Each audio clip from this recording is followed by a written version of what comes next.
સંસદમાં આતંક ફેલાવવાના હેતુથી ઘૂસેલા એ આરોપીઓ કે જેઓ હાલ પોલીસ ગિરફ્તમાં છે, હવે દિલ્હી પોલીસે આરોપીઓના 7 દિવસના રિમાન્ડ મેળવ્યા છે. બુધવારે સંસદના ઇતિહાસમાં વધુ એક કાળો અધ્યાય ઉમેરાયો, જ્યારે 2 યુવાનો સંસદની અંદર સુરક્ષાને ચકમો આપી અને લોકસભામાં પ્રવેશ્યા અને અંદર ગેસનો છંટકાવ કર્યો. લોકસભામાં ઘૂસી અને હંગામો મચાવનારા કેસમાં પોલીસે આજે તમામ આરોપીઓને કોર્ટમાં રજૂ કર્યા. પટિયાલા હાઉસ કોર્ટે આ કેસ સાથે સંબંધિત તમામ 4 આરોપીઓ મનોરંજન, ડી સાગર શર્મા, નીલમ આઝાદ અને અમોલ શિંદેને 7 દિવસના પોલીસ રિમાન્ડ પર મોકલી દીધા. કોર્ટમાં દલીલ કરતા દિલ્હી પોલીસે કહ્યું કે ગુનાહિત કૃત્ય સુનિયોજિત કાવતરાના ભાગરૂપે કરવામાં આવ્યું હતું, તેવું આતંક ફેલાવવાનો પ્રયત્ન કરતા હતા. પોલીસે જણાવ્યું કે તમામ આરોપીઓ એકબીજાને લાંબા સમયથી ઓળખતા હતા. ભગતસિંહ યુવા ફેન ક્લબ સાથે સંકળાયેલા હતા, જે બાદમાં કાઢી નાખવામાં આવ્યા હતા. દિલ્હી પોલીસે કહ્યું છે કે તેઓ તમામ આરોપીઓને સામે સામે બેસાડીને પૂછપરછ કરવા માંગે છે અને ઘણી જગ્યાઓ ઓળખવાની પણ છે. દિલ્હી પોલીસે કહ્યું છે કે આરોપીઓ પોતાના જૂતાના કેન છુપાવી રાખ્યા હતા અને આરોપીઓ પાસેથી પેમ્ફલેટ પણ મળી આવ્યા હતા, જેમાં વડાપ્રધાનને બતાવવા માંગતા હતા, પરંતુ તેઓ ગૃહમાં ન હતા. સંસદની સુરક્ષામાં બુધવારે ચૂક થઈ હોવાની ઘટના સામે આવ્યા બાદ સુરક્ષા એજન્સીઓ એલર્ટ થઈ ગઈ છે, ત્યારે મેઘાલયના સીએમને પણ એન્ટ્રી આજે ન મળી. સંસદની સુરક્ષામાં બુધવારે ચૂક થયા બાદ સુરક્ષા એજન્સીઓ વધારે એલર્ટ બની ગઈ છે. આજે સંસદની કાર્યવાહી શરૂ થતાં અંદર પ્રવેશતા પહેલા શૂઝ, ટોપી વગેરે કઢાવીને કડક ચેકિંગ કરવામાં આવ્યું હતું. સુરક્ષા એટલી કડક કરવામાં આવી કે મેઘાલયના સીએમ કોનરાડ સંગમાને પણ સંસદની નવી બિલ્ડિંગમાં એન્ટ્રી ન આપવામાં આવી. મેઘાલયના સીએમને રોકવામાં આવતા સીએમ સંગમા પોતાની ગાડીમાંથી ઉતરી ગયા અને સંસદની નવી બિલ્ડિંગ સુધી ચાલતા ગયા હતા. સંસદમાં આજે સાંસદોની કારના ડ્રાઈવરોને પણ પાસ વગર એન્ટ્રી આપવામાં આવી ન હતી. સંસદમાં ઘૂસણખોરોની સંબંધમાં 8 સુરક્ષા કર્મચારીઓને સસ્પેન્ડ કરી દેવામાં આવ્યા છે.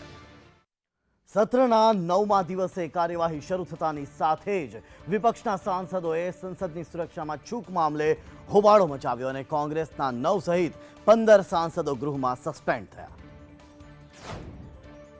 સંસદના શિયાળુ સત્રના 9મા દિવસે કાર્યવાહી શરૂ થતાની સાથે જ વિપક્ષના સાંસદોએ સુરક્ષામાં ચૂક મામલે હોબાળો મચાવ્યો હતો. વિપક્ષના હોબાળાની વચ્ચે ગૃહની કામગીરીમાં અવરોધ પડતા દિવસ દરમિયાન ઘણી વખત ગૃહને સ્થગિત કરવું પડ્યું હતું. વિપક્ષે સંસદમાં સૂત્રોચ્ચાર કરતા સ્પીકર જગદીશ ધનખડે ગૃહને 2 વાગ્યા સુધી સ્થગિત કરી દીધું હતું. વિપક્ષના વર્તનને લઈ 15 સાંસદોને સસ્પેન્ડ કરવામાં આવ્યા હતા. સસ્પેન્ડ કરાયેલા સાંસદમાં સીપીઆઈ અને ડીએમકેના 2 મળી કુલ 15 સાંસદોનો સમાવેશ થાય છે, જ્યારે ટીએમસીના સાંસદ ડેરેક ઓબ્રાયનને પણ સત્રમાંથી સસ્પેન્ડ કરવામાં આવ્યા હતા. લોકસભામાં આજે 3 નવા ક્રિમિનલ બિલ પર ચર્ચા થવાની હતી. સતત 1 મહિનાથી ગાયબ ધારાસભ્ય ચૈતર વસાવાએ જાતે જ ડેડિયાપાડા પોલીસ મથકે સરેન્ડર કર્યું, ત્યારે ધારાસભ્યના સમર્થકો અને પોલીસ વચ્ચે ઘર્ષણની સ્થિતિ પણ પેદા થઈ હતી. આપના ધારાસભ્ય ચૈતર વસાવાએ વનકર્મીઓને ઘરે બોલાવી માર મારવાના કેસને લઈ છેલ્લા 1 મહિનાથી ફરાર હતા. ચૈતર વસાવાએ જાતે ડેડિયાપાડા પોલીસ મથકે સરેન્ડર કરતા મોટી સંખ્યામાં ધારાસભ્યના સમર્થકો ડેડિયાપાડા પોલીસ મથકે દોડી ગયા હતા. ધારાસભ્યના સમર્થકોના ઘસારાને લઈ પોલીસે ચાપતો બંદોબસ્ત ગોઠવ્યો, છતાં પોલીસ અને સમર્થકોની વચ્ચે ઘર્ષણની સ્થિતિ પેદા થઈ હતી. નકલી કચેરીઓ મામલે કેમ્પેન ચલાવેલું, આદિવાસી સમાજમાં ભાજપ જે અત્યાચાર કરતું હતું, ગ્રાન્ટ નહોતી ફાળવતી, આ બધાને લઈને ચૈતરભાઈ જ્યારે ખૂબ એગ્રેસિવ થયા ત્યારે ભાજપે પહેલાં તો સામ દામ દંડભેદ અપનાવ્યું. ચૈતરભાઈને ડરાવવાની ધમકાવવાની કોશિશ કરી, લોભ લાલચની કોશિશ કરી, પરંતુ ચૈતરભાઈ આખરે ન ડર્યા એટલે ખોટો કેસ કરીને ચૈતરભાઈને ફસાવવાનું ભાજપે ષડયંત્ર રચ્યું. નજરકેદ કરેલ ચૈતર વસાવાને સમર્થનમાં આપના મહામંત્રી ગોપાલ ઇટાલિયા સહિત વિદ્યાર્થી નેતા અને આપ નેતા યુવરાજસિંહ પણ ડેડિયાપાડા પોલીસ મથકે પહોંચ્યા. લોકસભા ચૂંટણી લડવાના સવાલને લઈ ગોપાલ ઇટાલિયાએ નિવેદન કરતા કહ્યું કે જો જામીન નહીં મળે તો પોલીસ કસ્ટડીમાં રહીને પણ ચૈતર વસાવા લોકસભા ચૂંટણી લડશે. છેલ્લા 1 મહિનાથી દક્ષિણ ગુજરાતની રાજનીતિમાં ઉહાપોહ છે. આ વચ્ચે ચૈતર વસાવાએ આત્મસમર્પણ કર્યું અને સાંસદ મનસુખ વસાવાએ મોટું નિવેદન કર્યું. છેલ્લા 1.5 મહિનાથી ભૂગર્ભમાં ઉતરેલા આમ આદમી પાર્ટીના ધારાસભ્ય ચૈતર વસાવા આજે જાહેર જીવનમાં આવ્યા અને છેલ્લા 1.5 મહિનાથી શોધી રહેલી ડેડિયાપાડા પોલીસની સમક્ષ તેઓએ સરેન્ડર કર્યું. ત્યાં રાજનીતિ પણ ગરમાઈ છે અને એકબીજા પર પ્રહારો કરવાનો જે દોર છે તે હવે ચાલુ થયો છે.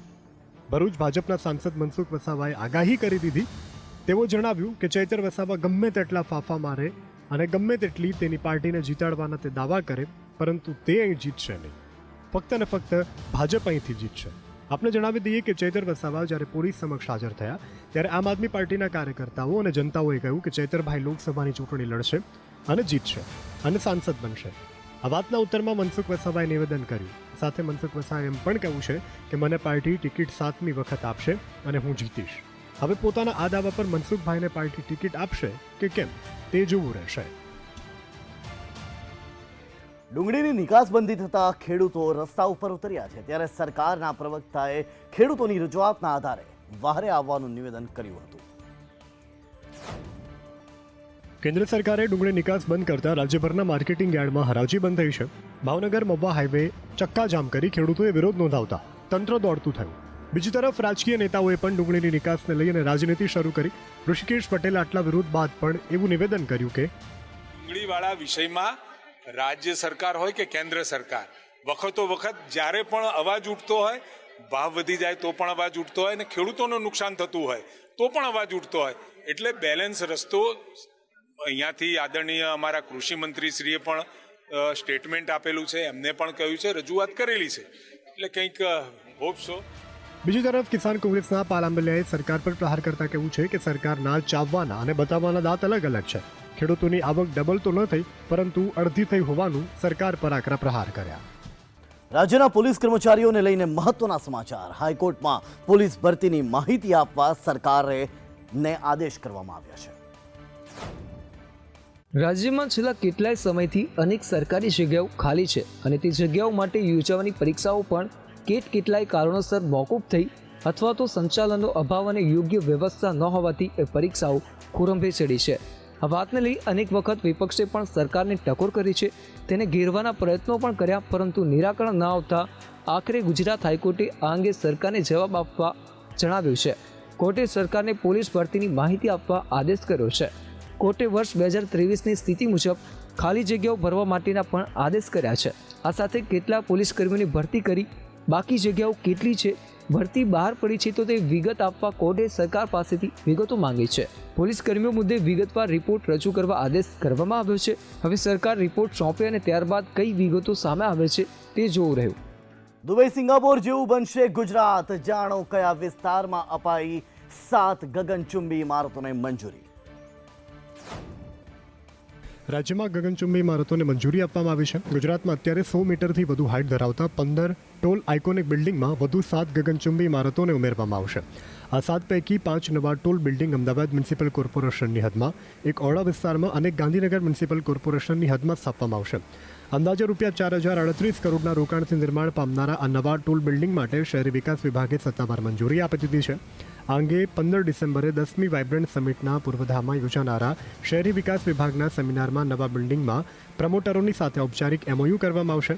અમદાવાદમાં 7 બિલ્ડિંગ પ્રોજેક્ટમાંથી 1 કે 2 પ્રોજેક્ટને મંજૂરી પણ મળી ગઈ છે. અત્યાર સુધીમાં રાજ્યમાં આવા 23 હાઈરાઇઝ પ્રોજેક્ટને મંજૂરી મળી, જેમાંથી અમદાવાદ સિટીના 18, અમદાવાદ ઓરડા વિસ્તારમાં 2, સુરત, ગાંધીનગર, વડોદરામાં 1 પ્રોજેક્ટનો સમાવેશ થાય છે. આમ રાજ્ય સરકારે દુબઈ સિંગાપોરની માફક આકાશ ચુંબતા 100 મીટરથી ઊંચા બિલ્ડિંગ બાંધવા માટે 18 ઓગસ્ટ 2020ના રોજ જાહેરનામા દ્વારા ખાસ નીતિ બહાર પાડી. એ પછી અત્યાર સુધીમાં 3 વર્ષમાં કુલ 22 બિલ્ડિંગને પરમિશન અપાઈ છે.